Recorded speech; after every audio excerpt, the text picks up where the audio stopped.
Hello students. आज के इस सेशन में हम बात करेंगे सीबीएसई के क्लास 12th के केमिस्ट्री पेपर के बारे में।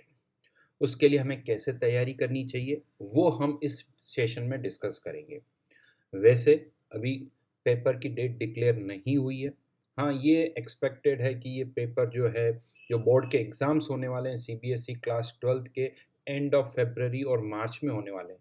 तो आई थिंक ये जो पेपर है केमिस्ट्री का 12th क्लास का वो मे बी इन मार्च में कहीं होगा, किसी दिन होगा। तो उसके लिए हमारी क्या प्लानिंग होनी चाहिए, किस तरह के क्वेश्चंस आते हैं, किस चैप्टर का कितना वेटेज है, ये आज हम इस पर्टिकुलर सेशन में डिस्कस करेंगे।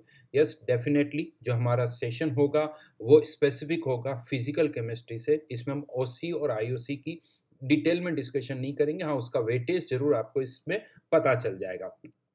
तो स्टूडेंट्स, सबसे पहले तो हम बात करते हैं इस साल के पेपर का सिलेबस क्या है। क्यों ऐसा हम बात करें? क्योंकि लास्ट ईयर से इस बार जो सिलेबस है वो चेंज हो चुका है।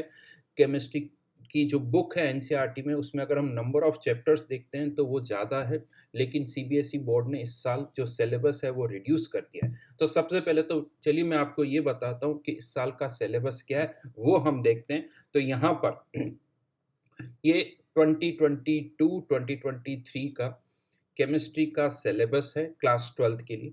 जैसा आप सभी को पता है, 100 मार्क्स का टोटल केमिस्ट्री के मार्क्स होते हैं, जिसमें से 30 मार्क्स जो है वो प्रैक्टिकल के होते हैं और 70 मार्क्स जो है वो थ्योरी के होते हैं। अब ये जो 70 मार्क्स है वो किस तरह से डिस्ट्रीब्यूटेड है, नंबर ऑफ पीरियड से अभी हमें मतलब नहीं है, हमें किससे मतलब है? मार्क्स वाले कॉलम से, जो कि आप सबसे लास्ट में देख सकते हो। यहाँ पर मार्क्स वाला कॉलम जो यहाँ पर है। अब इस कॉलम को अगर हम देखें तो फिजिकल केमिस्ट्री के ये 3 टॉपिक है जो कि फिजिकल केमिस्ट्री के हैं: सॉल्यूशंस, इलेक्ट्रोकेमिस्ट्री और केमिकल काइनेटिक्स। यस, अगर आप एनसीईआरटी देखते हो तो एनसीईआरटी में इसके अलावा क्लास 12th की एनसीईआरटी में 2 फिजिकल केमिस्ट्री के चैप्टर्स और हैं, सॉलिड स्टेट और सरफेस केमिस्ट्री, जिनको हटा दिया गया है, वो क्लास 12th के सिलेबस में नहीं है। हाँ, लेकिन पेपर अभी भी 70 मार्क्स का ही होगा। अगर आप देखते हो तो पेपर कोविड से पहले भी 70 मार्क्स के ही हुआ करते थे, बट इन कोविड टर्म 1 और टर्म 2 में इसको डिवाइड कर दिया गया। तो वहाँ पर जो पेपर के मार्क्स थे, स्पेशली टर्म 2 की अगर मैं बात करूँ तो 35 मार्क्स का ही था। बट अगेन अब इस साल पेपर जो है 70 मार्क्स का है, लेकिन जो वेटेज है यानी चैप्टर्स है वो कम कर दिए गए। अब चैप्टर्स कम कर दिए गए तो डेफिनेटली हर एक चैप्टर का वेटेज जो है वो बढ़ेगा। तो अगर हम इस साल का वेटेज देखें तो सॉल्यूशन जो चैप्टर है उसका वेटेज है 7 मार्क्स के क्वेश्चंस आएंगे, इलेक्ट्रोकेमिस्ट्री से 9 और केमिकल काइनेटिक्स से अगेन 7।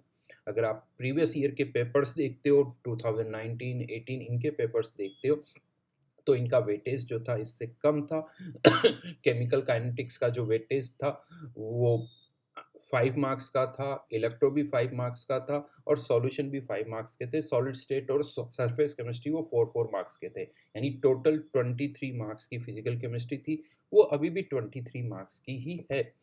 7 9 और 7 टोटल 70 मार्क्स के पेपर में बाकी इनऑर्गेनिक भी है और ऑर्गेनिक भी है। इनऑर्गेनिक और ऑर्गेनिक के कौन कौन से चैप्टर्स है वो आप यहाँ से देख सकते हो और उनके कितने मार्क्स के क्वेश्चन आएंगे वो भी हम यहाँ से देख सकते हैं। राइट, तो ये तो बात हुई कि इस साल कौन कौन से चैप्टर्स आ रहे हैं, ये हमने देखा। अब इनकी डिटेलिंग में भी हम जाएंगे, क्या किस तरह से प्रिपेयर करना चाहिए, वो सारी बातें भी हम यहाँ पर करेंगे। बट उससे पहले जो एक और इम्पोर्टेंट पार्ट है वो मैं आपको यहाँ पर बताना चाहता हूँ कि इस बार जो पैटर्न का पेपर का पैटर्न है वो भी डिफरेंट है। ओवर द ईयर्स अगर आप देखोगे तो सीबीएसई जो है ना अपने पेपर के पैटर्न को कंटिन्यूसली चेंज कर रहा है। इनफैक्ट पेपर के पैटर्न को अगर हम देखें तो वो कुछ कम्पिटिटिव एग्जामिनेशंस की ओर जा रहा है। पहले लेंदी क्वेश्चंस आते थे जिनमें काफ़ी कुछ लिखना पड़ता था, लैंग्वेज बेस्ड ज़्यादा होते थे। अब अगर हम देखें तो धीरे धीरे ऑब्जेक्टिव क्वेश्चंस भी इंट्रोड्यूस होने लगे। यस, इस साल का जो पेपर होगा 70 मार्क्स में से मैं आपको बताऊं 18 मार्क्स के ऑब्जेक्टिव क्वेश्चंस होंगे, मल्टीपल चॉइस करेक्ट, जिसमें आपको केवल टिक करना है कि वेदर आंसर इज ए और बी और सी और डी। इस तरह के क्वेश्चंस होंगे। तो पैटर्न जो है वो कुछ हद तक टुवर्ड्स द कॉम्पिटिटिव एग्जामिनेशंस, ताकि जो स्टूडेंट सीबीएसई बोर्ड की पढ़ाई कर रहे हैं और जो जेई मेंस या जेई एडवांस दे रहा है, उनको डिफरेंस फील ना हो। अदरवाइज क्या होता है कि स्टूडेंट्स को लगता है कि बोर्ड एक बिल्कुल ऑल टुगेदर एग्जामिनेशन डिफरेंट है, और जो जेई मेंस या जेई, क्योंकि वे ऑब्जेक्टिव बेस्ड होते हैं, तो वो पैटर्न बिल्कुल अलग है। इसीलिए पैटर्न जो है वो कंटिन्यूसली चेंज किया जा रहा है। अब चलिए देखते हैं किस तरह के क्वेश्चंस यहाँ पर पूछे जाने वाले हैं। तो यहाँ पर जो सीबीएसई ने, सीबीएसई हर साल अपने सैंपल पेपर्स इंट्रोड्यूस करती है, पहले अपलोड कर देती है, जिससे आपको आइडिया लग जाए कि पेपर किस तरह से आएगा। तो जो 70 मार्क्स का पेपर है, जिसके लिए आपको 3 आवर्स मिलते हैं, इसमें टोटल 35 क्वेश्चंस होंगे। यहाँ पर आप देख सकते हो, और ये जो 35 क्वेश्चंस है वो 5 सेक्शंस में डिवाइडेड है, A B C D E, जिसमें से 1 मार्क के क्वेश्चंस भी है, 2 मार्क्स भी है, 3 मार्क्स भी है, 4 मार्क्स भी है, 5 मार्क्स है। और 1 मार्क के अगर आप देखोगे तो 18 मल्टीपल चॉइस क्वेश्चन, यानी वही ऑब्जेक्टिव बेस्ड क्वेश्चन है। 7 2 मार्क्स के क्वेश्चंस है, 5 3 मार्क्स के, देन हाँ अगेन यहाँ पर 2 क्वेश्चंस ऐसे होंगे 4 मार्क्स के ईच, जो कि केस बेस्ड यानी पैराग्राफ टाइप होगा, जिसमें कुछ इन्फॉर्मेशन होगी, और उस इन्फॉर्मेशन के बेसिस पर आपको क्वेश्चंस का रिप्लाई करना होगा। तो थ्योरी आपको पता होनी चाहिए, थोड़ा नॉलेज होना चाहिए उस पर्टिकुलर पार्ट का। तो अगेन केस बेस्ड है, कुछ इन्फॉर्मेटिव होगी, उनको आपको यूज, इन्फॉर्मेशन होगी क्वेश्चन में, उसको आपको यूज करना है। और लास्ट में 5 मार्क्स के अगेन 3 लॉन्ग क्वेश्चंस यहाँ पर होंगे। बट यहाँ पर ऐसा लगता है इसको देखते हुए कि यार 5 मार्क्स के क्वेश्चन में तो बहुत कुछ लिखना पड़ेगा, बहुत सारी थ्योरी होगी। बिल्कुल नहीं है ऐसा। अगर आप देखोगे जेई, अभी मैं आपको क्वेश्चंस भी बताऊंगा थोड़ी देर के बाद, तो ये जो 5 मार्क्स के क्वेश्चन है, 4 मार्क्स के क्वेश्चन है, चाहे 3 मार्क्स के क्वेश्चन है, इनमें मल्टीपल पार्ट्स होते हैं। 3 मार्क्स का कोई भी क्वेश्चन हो तो उसमें 2 पार्ट होंगे ही होंगे, यानी एक क्वेश्चन 1 मार्क का, दूसरा 2 मार्क का। 5 मार्क्स के क्वेश्चन में जनरली 3 पार्ट्स होते हैं, 1 मार्क प्लस 3, यानी 1 प्लस 1 प्लस 3, या 1 प्लस 2 प्लस 2। तो ये भी सब डिवाइडेड होते हैं। यानी अच्छी बात क्या है, मेरा मानना, मुझे अच्छा लगता है कि आपको बहुत ज़्यादा यानी लैंग्वेज याद करने की ज़रूरत नहीं है। आपको इम्पोर्टेंट पॉइंट्स पता होने चाहिए। तो ये जितने भी क्वेश्चंस हैं, यानी आप एक तरह से ये कह सकते हो कि यार मीन्स सभी क्वेश्चन या तो 1 मार्क के, या 2 मार्क्स के, या कुछ क्वेश्चंस जो होंगे वो 3 मार्क्स के, इस तरह से हो सकते हैं। बट फिजिकल केमिस्ट्री की अगर मैं बात करूँ तो 3 मार्क्स के क्वेश्चन कम होते हैं, कभी आ सकते हैं, चांसेस उसके कम हैं। बट अदरवाइज जो 2 मार्क्स के भी क्वेश्चंस है वो ज़्यादातर न्यूमेरिकल है। जैसा अभी मैंने आपको बताया, तो जो इस पेपर का जो पैटर्न था, यहाँ पर हम देखते हैं ये तीनों ही जो चैप्टर्स है, फिजिकल केमिस्ट्री के, सॉल्यूशन के 2, इलेक्ट्रोकेमिस्ट्री के 2, केमिकल काइनेटिक्स के 2, इनमें न्यूमेरिकल्स भी आते हैं। यानी मेरा मानना है कि इनमें से 50% तो कम से कम न्यूमेरिकल ही होंगे, यानी कैलकुलेशन जो कि आपको बहुत अच्छी तरह से आती है, बिकॉज ऑलरेडी आप जेई मेंस की या जेई एडवांस की प्रिपरेशन कर रहे हो, तो वो पार्ट आपका बहुत स्ट्रॉन्ग है, तो उसमें आपको ज़्यादा एफर्ट्स डालने की ज़रूरत नहीं पड़ती। हाँ, लेकिन उसमें भी मैं कुछ बातें आपको बताऊंगा, जो न्यूमेरिकल्स होते हैं उनको आंसर को किस तरह से लिखना होता है, तरीका क्या होता है, वो हमें समझना होगा। तो चलिए, ये तो मैंने आपको 2 फैक्ट्स, इंफॉर्मेटिव फैक्ट्स आपको बताए कि चैप्टर्स कौन-कौन से हैं, और पेपर का पैटर्न क्या होगा, क्वेश्चन किस तरह से आएँगे, वो मैंने आपको बताया। अब यहाँ पर एक्चुअली एक प्रॉब्लम कहाँ आती है, जब स्टूडेंट्स, स्पेशली वो स्टूडेंट्स जो जेईई मेंस की तैयारी कर रहा है या जो जेईई एडवांस की तैयारी कर रहा होता है, तो समटाइम्स हमने ऐसा देखा है कि जब वो बोर्ड का एग्ज़ाम देता है ना, तो उनके मार्क्स अच्छे नहीं आते, जबकि उसकी नॉलेज बहुत होती है, लेकिन उनके मार्क्स नहीं आ पाते। क्यों नहीं आ पाते? उसका कारण क्या है? क्या उन्हें नहीं पता सब्जेक्ट में पे एक्सेल चैप्टर में क्या है? उन्हें सब पता है। लेकिन प्रॉब्लम क्या होती है, जब वो पेपर लिख रहे होते हैं, तो एक तो क्योंकि जेईई मेंस और जेईई एडवांस में हम क्या होता है कि सब कुछ फास्ट करना होता है। हम जंप करते हैं स्टेप्स को, कि एक ही स्टेप में हम बहुत सारा कुछ करने की कोशिश करते हैं, और जब वो सीबीएसई का पेपर होता है, हम वहाँ पर भी उसी तरह से उसको करते हैं। हम एक ही स्टेप में आंसर निकाल के आ जाते हैं, इस क्वेश्चन का आंसर ये है। तो यहाँ पर ऐसा नहीं। अगर आप सीबीएसई का पेपर दे रहे हो, तो वहाँ पर स्टेप मार्किंग होती है, एक-एक स्टेप पर आपको कुछ मार्क्स मिलते हैं। अब अगर मान लो एक क्वेश्चन आता है और उसमें एक फ़ॉर्मूला यूज़ हो रहा है, तो सीबीएसई में आपको पहले वो फ़ॉर्मूला पूरा लिखना होगा। फिर उसमें आपको वैल्यूज़ पुट करके बताना होगा कि अच्छा इसकी वैल्यू ये है, इसकी वैल्यू ये है, इसकी वैल्यू ये है, वो आपको पुट करके फिर उसको सॉल्व करना होगा। अब आपने डायरेक्ट वैल्यूज़ पुट कर दिया, आपने फ़ॉर्मूला नहीं लिखा, तो आपको मार्क्स नहीं मिलने वाले। तो यहाँ पर उन न्यूमेरिकल्स को प्रेज़ेंट कैसे करना है, वो मैं आपको थोड़ा-सा यहाँ पे बताऊँगा, कुछ एग्ज़ाम्पल्स मैं लूँगा, उसके थ्रू बताऊँगा। दूसरी क्या प्रॉब्लम होती है, कुछ डेफिनिशंस के क्वेश्चन्स आते हैं।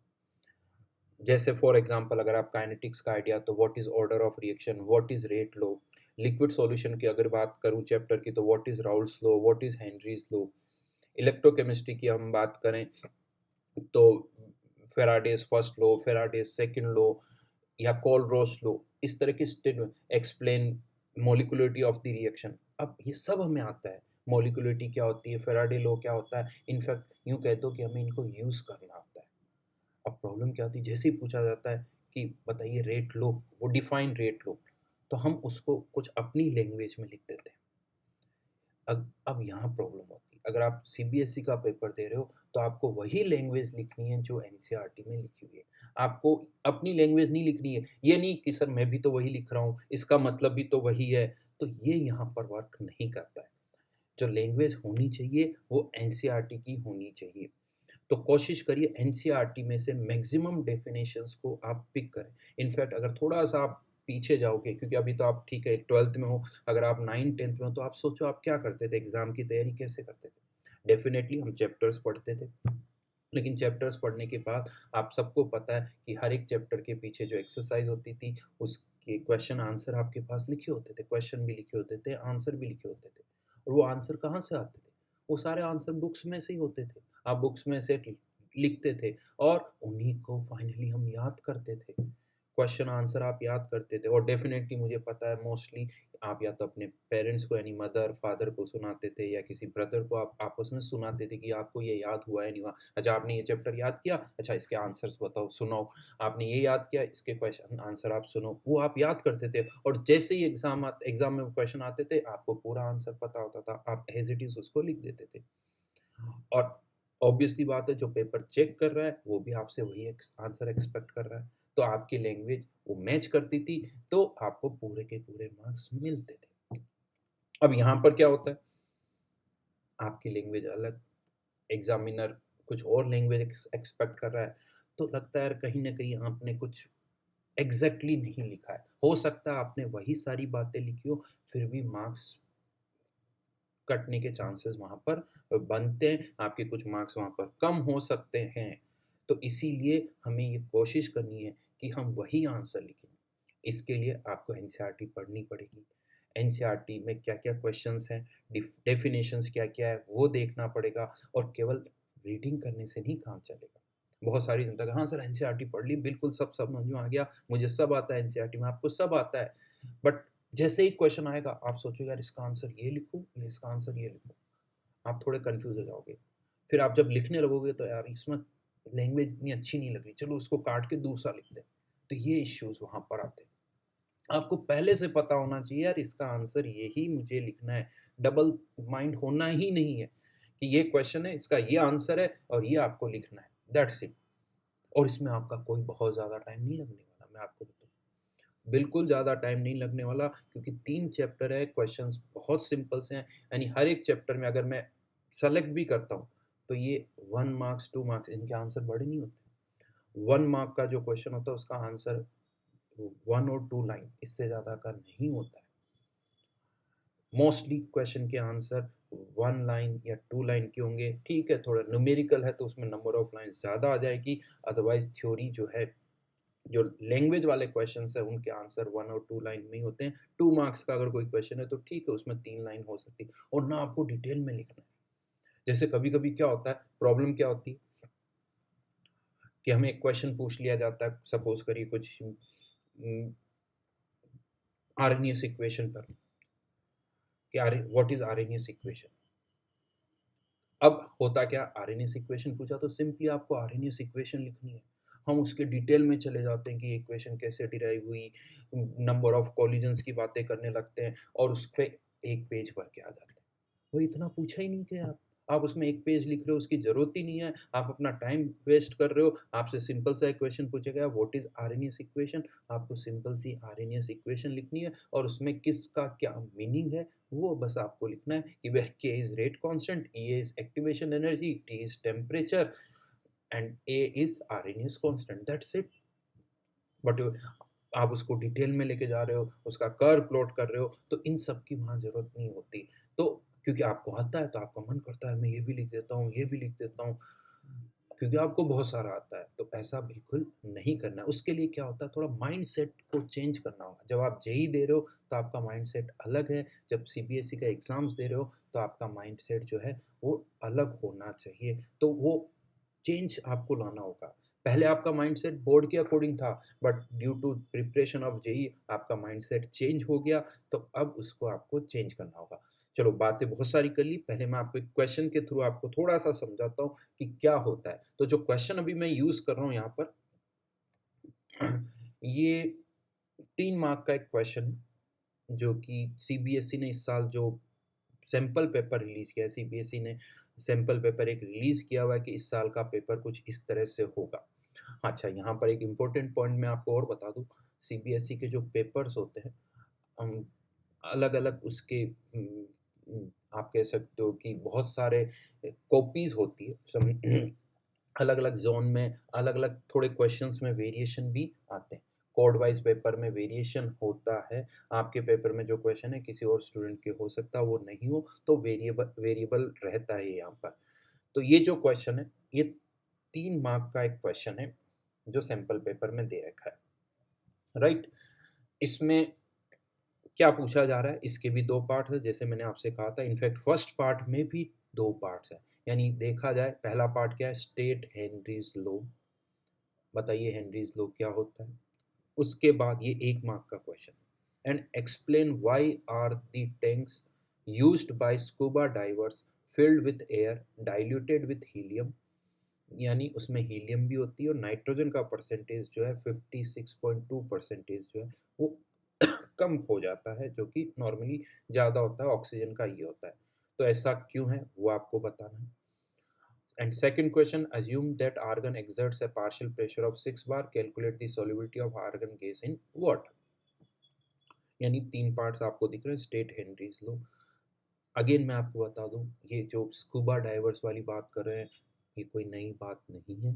एनसीईआरटी अगर आप पढ़ोगे, तो एनसीईआरटी में इसको बहुत अच्छी तरह से एक्सप्लेन किया हुआ है। बहुत अच्छी तरह से एक्सप्लेन किया हुआ है कि ऐसा क्यों कहा जाता है। अब पॉइंट यही है कि आपको वही लैंग्वेज यूज़ करनी है। आपको वही लैंग्वेज यूज़ करनी है जो एनसीईआरटी ने लिखी है। सबसे पहले जैसे यहाँ पर मैं बात करूँ स्टेट हेनरीज़ लॉ, अगर आप देखोगे ये वही क्वेश्चन है ऊपर, ये पहले वाले पेज पर आंसर्स नहीं थे, यहाँ पर आंसर है। तो हेनरीज़ लॉ, द पार्शियल, इसका आंसर मैं बोल रहा हूँ, the partial pressure of the gas in vapor phase is proportional to the mole fraction of the gas in the solution। अगर आपने ये चैप्टर पढ़ रखा है तो बहुत आसानी से ये डेफिनेशन आपको समझ में आ जाएगी कि किसी भी गैस का जो वेपर प्रेशर है, या यूं कह दो कि कोई गैस कितनी किसी लिक्विड में डिसॉल्व होगी, वो उस गैस के प्रेशर पर डिपेंड करता है। जितना ज़्यादा प्रेशर होगा, उसकी सॉल्युबिलिटी उतनी ज़्यादा होगी। अब ये एग्जैक्ट लाइन लिखी हुई है, अगर आप एनसीईआरटी पढ़ोगे, ये सॉल्यूशन मैंने नहीं बनाया, ये एन सीबीएसई ने दिया है इसका आंसर। तो एग्जैक्टली यही लाइन लिखी हुई है, यहीं से स्टार्ट होता है, the partial pressure of the gas in vapour phase is proportional to the mole fraction of the gas in the solution. अब आप इसी को थोड़ा उल्टा लिख दो, तो मुझे लगता है कि उसमें रिस्क ले रहे हो। बहुत सी तरह से लिखा जा सकता है इसको। इसको ऐसे लिखा जा सकता है कि pressure exerted by the vapors in equilibrium with its liquid form is directly proportional to mole fraction। मतलब वही है, लेकिन लैंग्वेज अलग।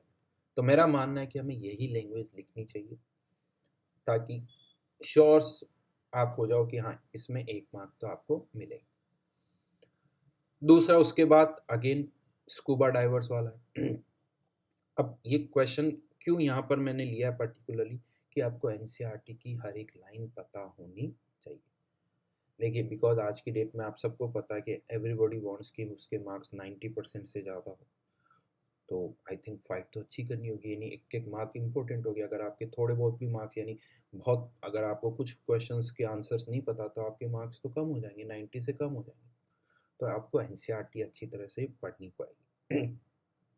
हर एक लाइन वहाँ से रीड करनी होगी, क्योंकि चैप्टर के बीच से भी क्वेश्चंस आते हैं। अब ऐसा नहीं है, पहले होता था, अब तो सीबीएसई में भी ऐसा नहीं कि जो एक पीछे एक्सरसाइज में क्वेश्चंस दे रखे हैं वही पूछे जाते हैं, ऐसा नहीं है। चैप्टर के बीच बीच में से भी क्वेश्चंस पूछे जाते हैं, और ये जो क्वेश्चंस है उसी तरह से है, खासकर सेकंड वाला जो है। तो सेकंड क्वेश्चन का आंसर क्या है? The pressure under water is high. Obviously पानी में आप नीचे जाते हो तो पानी का भी प्रेशर लगता है, जिसके कारण प्रेशर जो है बढ़ जाता है, और ज़्यादा प्रेशर पर गैसेस की सॉल्युबिलिटी जो है ब्लड में वो इंक्रीज हो जाती है, ब्लड में ज़्यादा डिजोल्व होने लगती है। तो जब वो डाइवर वापस से बाहर आता है, तो नाइट्रोजन जो है पानी के अंदर ब्लड में अगर अच्छी खासी डिजोल्व हो गई, और जैसे ही वो डाइवर बाहर आता है, तो वो डिजोल्व ऑक्सीजन, डिजोल्व नाइट्रोजन वो वापस बाहर निकलने की कोशिश करती है, तो उसके बबल्स बन जाते हैं, बबल्स बन जाते हैं। और वो बबल्स जो होते हैं वो आर्टरीज वगैरह को, ब्लड के फ्लो को रोक देते हैं। इसे बेंड्स बोला जाता है इसको मेडिकल टर्म्स में। तो इस बबल्स को अवॉइड करने के लिए हीलियम गैस डाली जाती है, ताकि नाइट्रोजन जो है वो ज़्यादा डिसॉल्व ना हो। नाइट्रोजन ज़्यादा डिसॉल्व नहीं होगी तो जैसे हम बाहर आएंगे, नाइट्रोजन उतनी स्पीड से बाहर भी नहीं निकलेगी, और हीलियम उसकी जगह ऐड कर दी जाती है, क्योंकि हीलियम की ब्लड में सॉल्युबिलिटी जो होती है वो बहुत कम होती है, तो हीलियम ज़्यादा डिसॉल्व नहीं होती है, और हीलियम डालने से नाइट्रोजन की सॉल्युबिलिटी जो है वो कम हो जाती है, तो इसीलिए हीलियम डाली जाती है। ये एक डिटेल एक्सप्लेनेशन है, तो ऑब्वियसली अगेन इतना ज़्यादा भी नहीं लिखना, बट इसका आंसर फिर भी थोड़ा लंबा है कि when the diver comes to the surface the pressure decreases, so does the solubility causing bubbles of nitrogen in blood. To avoid this situation and maintain the same partial pressure of a nitrogen under water too, यानी जितना हम surface पर है हमारी blood में अभी भी nitrogen है, और जब हम अंडर वाटर जाएं तब भी उतनी ही नाइट्रोजन रहे, ताकि नाइट्रोजन में कोई प्रेशर में कोई डिफरेंस नहीं आए, हम एयर को डाइल्यूट कर लेते हैं। राइट, अगेन देखा जाए तो 3 मार्क्स का क्वेश्चन है, ये भी 1 मार्क का थियोरटिकल क्वेश्चन है, ये भी 1 मार्क का थियोरटिकल क्वेश्चन है। लेकिन जो थर्ड क्वेश्चन है वो एक न्यूमेरिकल क्वेश्चन है, वो भी 1 मार्क का कह सकते हो, और इसी तरह से मार्किंग होती है। ये 1 मार्क्स आपको मिलेंगे, ये आपने सही लिखा तो अगेन 1 मार्क। थर्ड, ये जो हेनरी लोह का मैथमेटिकल एक्सप्रेशन होता है वो होता है यहाँ पर P इक्वल्स टू के एच इंटू एक्स। यहाँ पर हमें इस क्वेश्चन में वैल्यू दे रखी थी, यहाँ पर अगर हम देखें तो के एच की वैल्यू 40 किलो बार, आपको के एच की वैल्यू पुट करनी है, और प्रेशर पुट करना है तो एक्स पता चल जाएगा, और वो एक्स ही आपको फाइंड आउट करना, mole fraction of argon in water. तो बड़ा सिंपल सा एक क्वेश्चन है, पी बाई के, और अगेन 1 मार्क। अगर आप जेई मेंस और जेई एडवांस की तैयारी कर रहे हो तो आपको लगेगा अरे यार ऐसा क्वेश्चन भी आ सकता है। भाई सीबीएसई में ऐसे ही क्वेश्चन आते हैं, जो बहुत सिंपल लग रहे हैं आपको, सीबीएसई में उसी तरह के क्वेश्चंस पूछे जाएंगे। तो ये 3 मार्क्स का क्वेश्चन था, आई थिंक ये आप इजीली कर सकते हो। इसके लिए आपको एनसीईआरटी पढ़नी पड़ेगी। हेनरी लो का स्टेटमेंट आपको पता है, बट कैसे लिखना उसके लिए भी आपको एनसीईआरटी पढ़नी पड़ेगी। चलिए एक और 5 मार्क्स के क्वेश्चन की बात करते हैं। ये क्वेश्चन मैंने बताया था आपको 35 मार्क्स के क्वेश्चन आएंगे पूरे पेपर में। ये 33rd नंबर का क्वेश्चन है, जो कि 5 मार्क्स का है, और ये इलेक्ट्रोकेमिस्ट्री का है। ये इलेक्ट्रोकेमिस्ट्री का है। क्या क्या पूछा जा रहा है इसके अंदर? ए part, why does the cell voltage of a mercury cell remain constant during its lifetime? अच्छा, यहाँ पर मैं एक चीज़ बता दूँ, हो सकता है पेपर में इनकी सब मार्किंग ना हो कि ये 5 मार्क्स का है, बट इसका कितना मार्क है, इसका कितना मार्क्स है, ये हो सकता है मेंशन ना हो। टोटल मार्क्स जरूर पता होंगे इस क्वेश्चन के। तो why does the cell voltage of mercury cell remains constant during its lifetime? अगर आप एनसीईआरटी पढ़ रहे हो, सेल्स और बैटरी सेक्शन को आप पढ़ते हो, अगर आप वहाँ देखोगे तो 2 प्राइमरी और 2 सेकेंडरी सेल्स की बात की गई है। प्राइमरी सेल में एक होता है ट्राई सेल, दूसरा होता है मर्करी सेल। मर्करी सेल आपको मैं बता दूँ बटन सेल जो हम रिस्ट वॉच में डालते हैं, वो बटन सेल को ही मर्करी सेल बोला जाता है और उनका सेल वोल्टेज जो है वो चेंज नहीं होता है। क्यों नहीं होता है? ये क्वेश्चन है और इसका आंसर भी एनसीईआरटी में लिखा हुआ है। अभी देखेंगे आंसर क्या है। दूसरा रिएक्शन क्या है? Right the reaction occurring at anode and cathode and the products of electrolysis of aqueous KCL. तो अगेन ये क्वेश्चन यानी इस तरह के और भी कौन कौन से सॉल्यूशन का इलेक्ट्रोलाइसिस होने पर क्या प्रोडक्ट बनते हैं, एनसीईआरटी में कुछ दे रखे हैं। बट जेई मेंस और अगर आप जेई एडवांस की तैयारी कर रहे हो तो ऐसे बहुतों के आपको आंसर्स पता होंगे कि केसीएल का इलेक्ट्रोलाइसिस करने पर क्या होगा, कॉपर सल्फेट का इलेक्ट्रोलाइसिस करने पर क्या होगा, Na2SO4 का इलेक्ट्रोलाइसिस करने पर क्या होगा। तो ये हमारे लिए बहुत आसान है जो जेई मेंस और जेई एडवांस की तैयारी कर रहे हैं। तो ये भी एक तरह से एक थियोटिकल क्वेश्चन हो गया। देन उसके बाद what is the pH of HCl solution when hydrogen gas electrode shows a potential of -0.59 volt at standard temperature and pressure। तो ये न्यूमेरिकल हो गया जो कि किस पर बेस्ड हो गया, नर्स्ट इक्वेशन पर। यहाँ पर ये 1 मार्क का क्वेश्चन है, ये 2 मार्क का है और ये भी 2 मार्क्स का है। ये सॉल्यूशन से देख के पता चला, यहाँ तो नहीं लिखा हुआ है बट सॉल्यूशन देख के ये पता चला। तो इस तरह से अगेन 5 मार्क्स के क्वेश्चन भी डिस्ट्रीब्यूटेड। तो ऐसे क्वेश्चन नहीं आएंगे बहुत बड़े बड़े जिसमें आपको पूरा पेज भरना पड़ रहा है या कोई डायग्राम बनाना पड़ रहा है।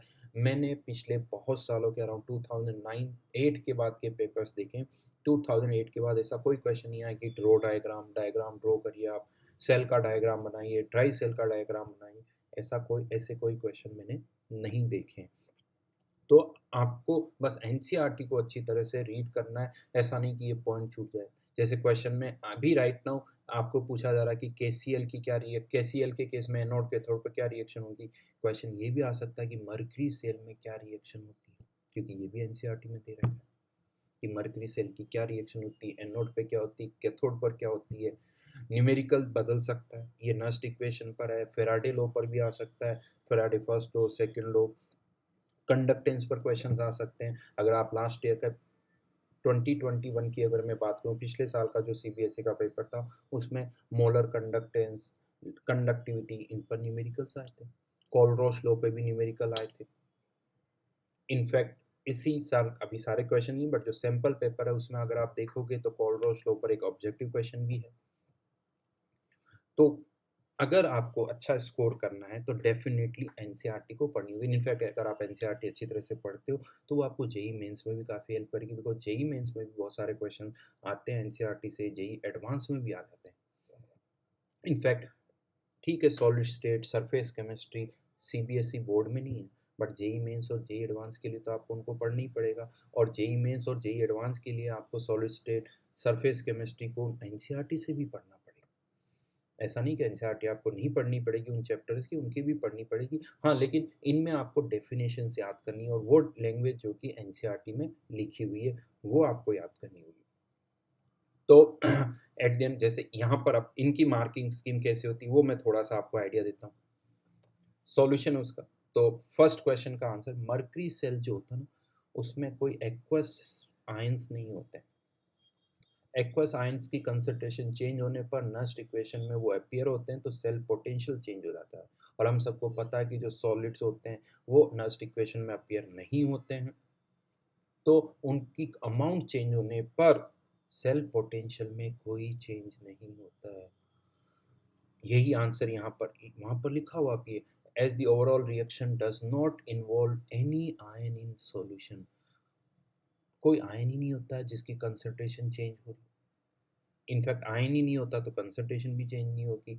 तो इसीलिए उसका सेल पोटेंशियल जो है कांस्टेंट रहता है। ये 1 मार्क मिल गया आपको। सेकंड क्वेश्चन की मैं बात करता हूँ। यहाँ पर केसीएल के सॉल्यूशन का, इनफैक्ट ये हाफ यहाँ नहीं होगा, ये हाफ यहाँ होगा, इसको हटा देता हूँ, ये हाफ मार्क्स एनोड पर रिएक्शन और कैथोड पर। तो केसीएल की अगर हम बात करें, यस, एनोड पर यानी पॉजिटिव एनोड जो होता है उस वो पॉजिटिव इलेक्ट्रोड होता है, उस पर कौन जाता है, एनायंस। जो एक्वस सॉल्यूशन है, तो यहाँ पर सॉल्यूशन में Cl आयन भी होंगे। ये एरो बना हुआ, राइट, ये भी एरो है, ये यहाँ पर है ना, ये एरो है, ठीक है। ये रिएक्टेंट, ये प्रोडक्ट, ये रिएक्टेंट, ये प्रोडक्ट। तो Cl आयन और किसके बीच में कंपटीशन होगा? OH आयन के बीच में। अब आपको ये पता होना चाहिए कि Cl आयन पहले डिपॉजिट होगा या OH आयन। तो नॉर्मली OH आयन से पहले Cl आयन जो है वो डिपॉजिट होते हैं। तो Cl ion converting into Cl2 plus electron, anode पर ये रिएक्शन होगी, लेकिन कैथोड पर K प्लस और H प्लस, क्योंकि कैथोड पर नेगेटिव चार्ज होता है, उस पर कैटायंस जाते हैं, तो K प्लस और H प्लस के बीच में कंपटीशन होगा। तो यहाँ पर पहले कौन डिपॉजिट होगा? H प्लस आयन होता है। K प्लस Na प्लस से पहले H प्लस आयन डिपॉजिट होते हैं। जस्ट अगर मैं आपको थोड़ी इंफॉर्मेशन दूँ तो H प्लस से पहले कौन कौन होते हैं? तो H प्लस से पहले कॉपर, मर्करी, सिल्वर, प्लेटिनम और गोल्ड। अगर इनके आयंस हैं तो ये H प्लस से पहले डिपॉजिट होते हैं। इनके आयंस ध्यान रखना, कॉपर, मर्करी, सिल्वर, प्लेटिनम और गोल्ड। इसको याद करना बड़ा आसान है।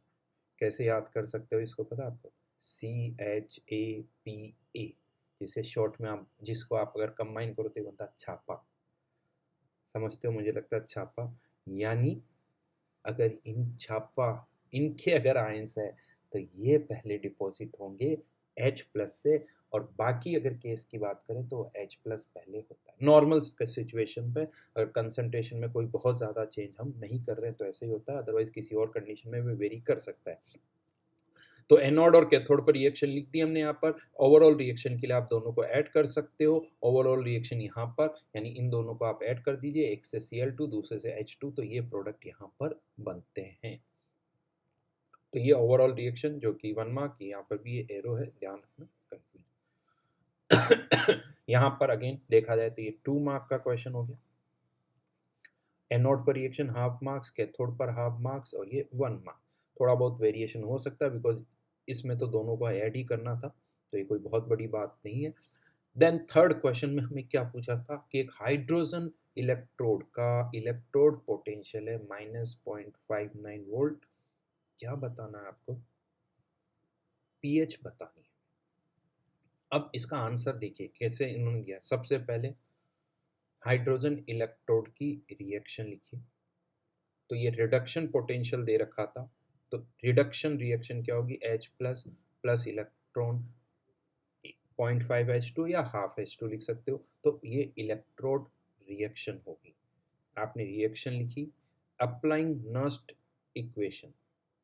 नस्ट इक्वेशन आप इस पर अप्लाई कर रहे हो, तो ये पूरा आपको लिखना अभी, वैल्यूज नहीं पुट की है यहाँ पर, ये डिनोमिनेटर में होगा ये।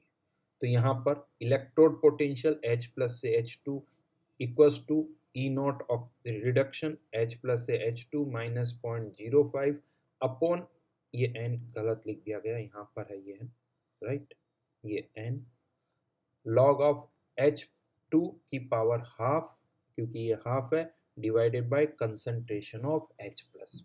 ये फॉर्मूला लिखना ही नहीं, क्योंकि जेई में क्या होता है, हमेशा H2 और ये लिखते ही नहीं, हम डायरेक्ट वैल्यूज पुट करते हैं। अच्छा, H2 का प्रेशर नहीं दे रखा हो तो 1 बार, H प्लस की कंसंट्रेशन तो निकालनी है, तो यहाँ पर तो हम डायरेक्ट कंसंट्रेट वैल्यूज पुट कर देते हैं। तो यहाँ पर ऐसा नहीं होना चाहिए, पहले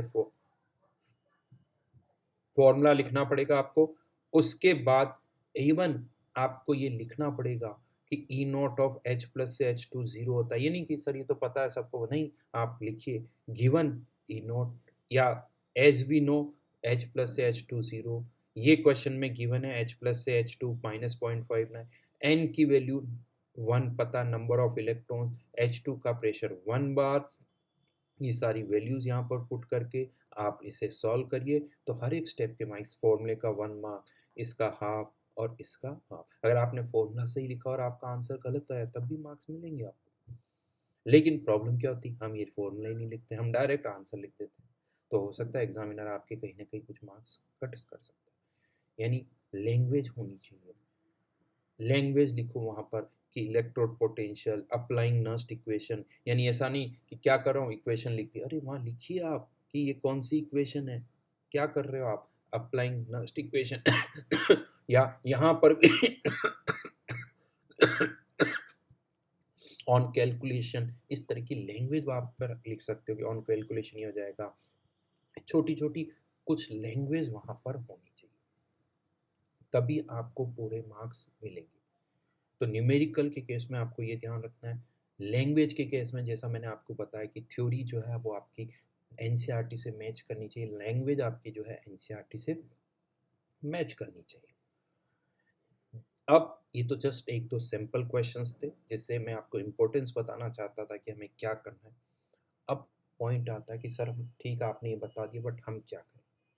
अब होता क्या है, हम एनसीईआरटी पढ़ने लगते हैं, पूरी रीडिंग लगा देते हैं, सब समझ में भी आ जाता है लेकिन याद कुछ नहीं होता। ऐसे एनसीईआरटी आपको नहीं, एनसीईआरटी पढ़ते वक्त या तो हर एक डेफिनेशन को अंडरलाइन करो और सोचो कि ये क्या है, कि जैसे एनसीईआरटी आप पढ़ोगे तो हेडिंग होती है को एज पर द रेट लो, तो क्वेश्चन यही आएगा डिफाइन रेट लो, और वो वहाँ पर जो लिखा हुआ वो आपको लिखना है। What is order of the reaction, what is rate of reaction.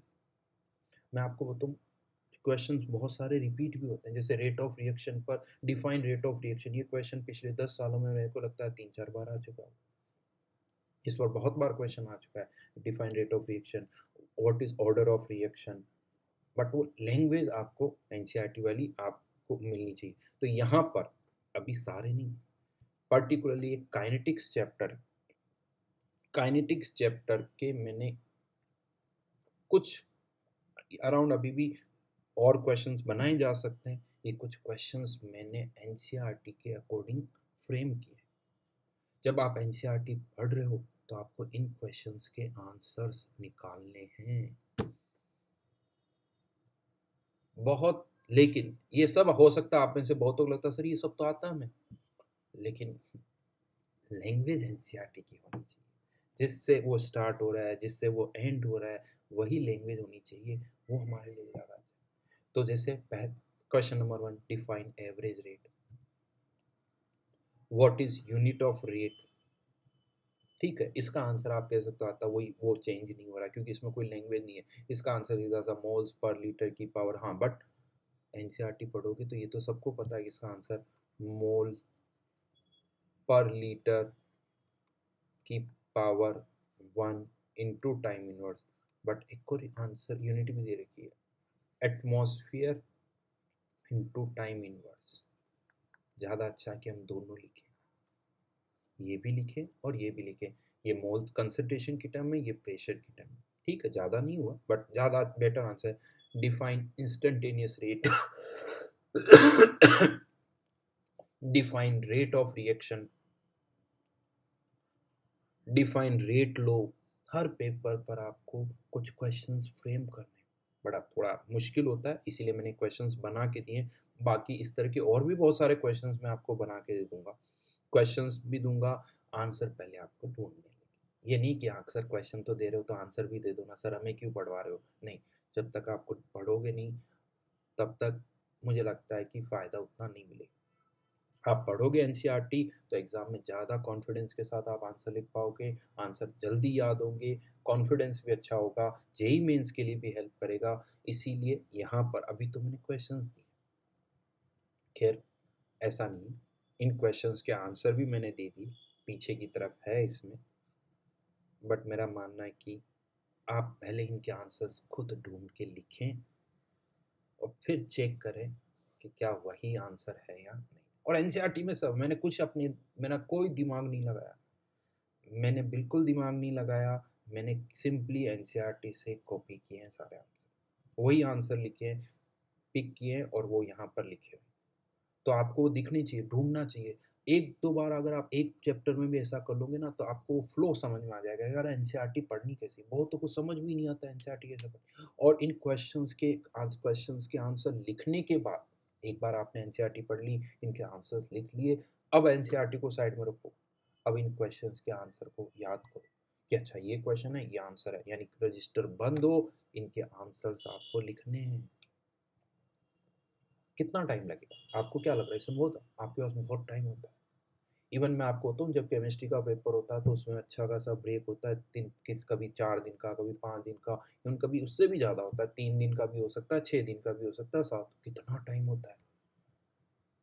But अब कि उससे पहले भी आपके पास टाइम तो है ही ऐसा नहीं। बहुत ज़्यादा 3 चैप्टर के लिए आप सोचो बहुत ज़्यादा टाइम नहीं लगेगा। अगर आपने क्वेश्चन लिख लिए तो बस एक-एक इनको याद करने में सिंगल लाइन है, एक-एक लाइन के क्वेश्चन आंसर्स हैं इनके। Why molecularity is greater than 3 is rare इसका आंसर है। डिफाइन मोलिकुलरिटी वो ये सारे आंसर है। Define elementary reaction in which reactant directly converts into the product. Single step reaction is called elementary reaction. तो वो पता होना चाहिए। Write differences between molecularity and order. अगर आप एनसीईआरटी पढ़ोगे तो 3 डिफरेंसेस दे रखे हैं। हो सकता है एग्जाम में तीनों पूछे, बट 2 भी पूछा जा सकता है, कोई एक भी। आपको वो पता होना चाहिए कि क्या लिखना। तो ये इस तरह से क्वेश्चंस आपको फ्रेम करने, ये पूरे केमिकल काइनेटिक्स के नहीं है। मैं आपको बता दूं ये 50%। अगर आप काइनेटिक्स चैप्टर पे जाओगे तो अराउंड अभी 20-25 क्वेश्चंस और बन सकेंगे। तो ऐसा नहीं सर 40 क्वेश्चन है, 40 नहीं, बहुत सिंपल सिंपल से क्वेश्चन है। ऐसे आप 40 के 80 क्वेश्चन याद कर सकते हो, कोई प्रॉब्लम नहीं। और करने कितने चैप्टर के? 3 चैप्टर के, किया काम खत्म। और इसका आपको जेईई मेंस में भी हेल्प मिलेगी अच्छी खासी। तो आई होप आपको ये बात समझ में आ रही होगी। इस तरह के क्वेश्चंस मैं और आपको दूंगा। आपको इनको लिखना है, इनके आंसर्स को एक अलग से रजिस्टर बनाना है। क्वेश्चन उसके नीचे जगह छोड़ो। अभी आप खुद का आंसर लिखो। अगर एनसीईआरटी से कॉपी कर रहे हो तब तो वही सही है, कोई डाउट ही नहीं है। आप चेक कर सकते हो question number 1, question number 2, question number 1 उसके नीचे आंसर, फिर क्वेश्चन नंबर 2, फिर उसके नीचे आंसर, और फिर आपको एनसीईआरटी उठाने की जरूरत नहीं है। फिर बस उन क्वेश्चन आंसर को याद करो और आप एग्ज़ाम दो। डेफिनेटली पूरे के पूरे मार्क्स आएंगे। तो एक तो लिखने का तरीका पता होना चाहिए और लैंग्वेज जो है एनसीईआरटी की आपको याद होनी चाहिए।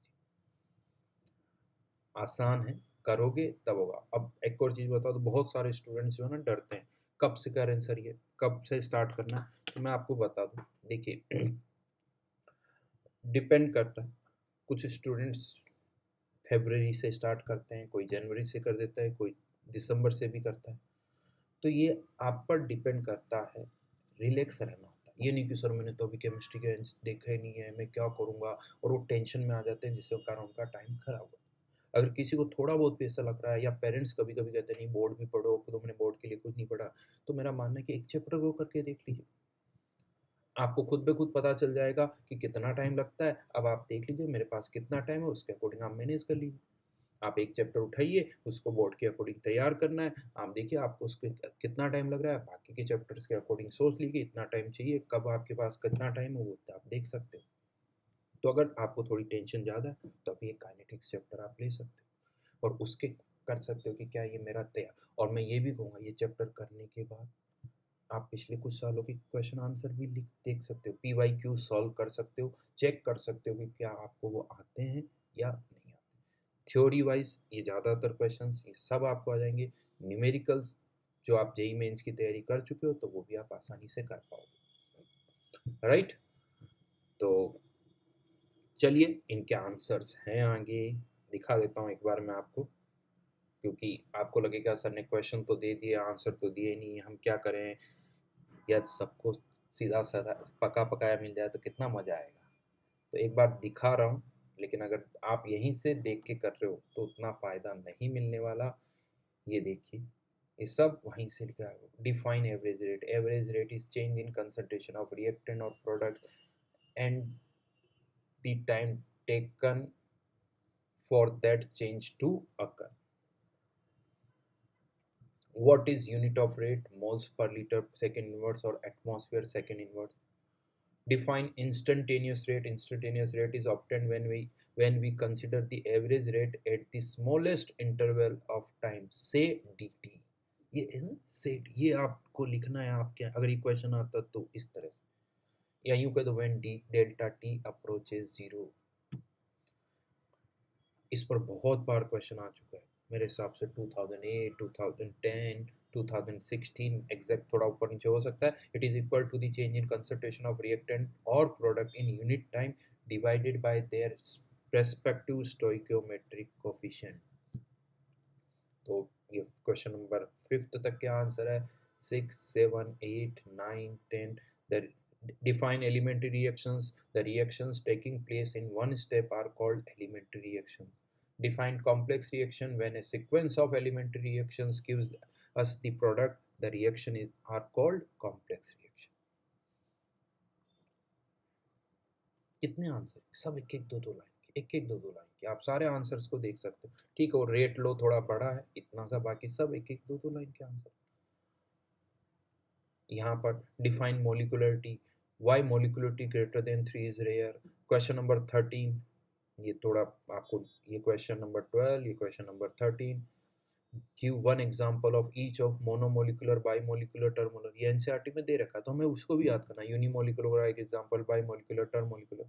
Define rate determining step, write differences between molecularity and order. मुझे नहीं लगता इतने सारे पूछे जाएंगे, 3 डिफरेंसेस है ए बी सी, तो तीनों पूछे जाते तो मार्क्स ज़्यादा होंगे, कम पूछे जाते तो कम होंगे। तो इस तरह से आपको प्रिपेयर करना है। आई होप समझ में आया होगा। इस तरह के क्वेश्चंस मैं और भी दूंगा बाकी चैप्टर्स में भी धीरे धीरे।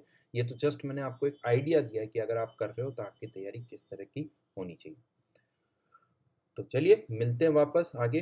होपफुली ये वीडियो काफ़ी काम का होगा और आपको डेफिनेटली मेरा मानना है कि हेल्प मिलेगी। दूसरा, आप इसको देख के एक बार अगर आपने एक चैप्टर कर दिया तो आप काफ़ी रिलैक्स फील करोगे। आपको लगेगा कि आप हो सकता है आराम से आप 12th में अच्छे मार्क्स स्कोर कर सकते हो। 90% अबव इजीली स्कोर किए जा सकते हैं। थैंक यू, मिलते हैं वापस।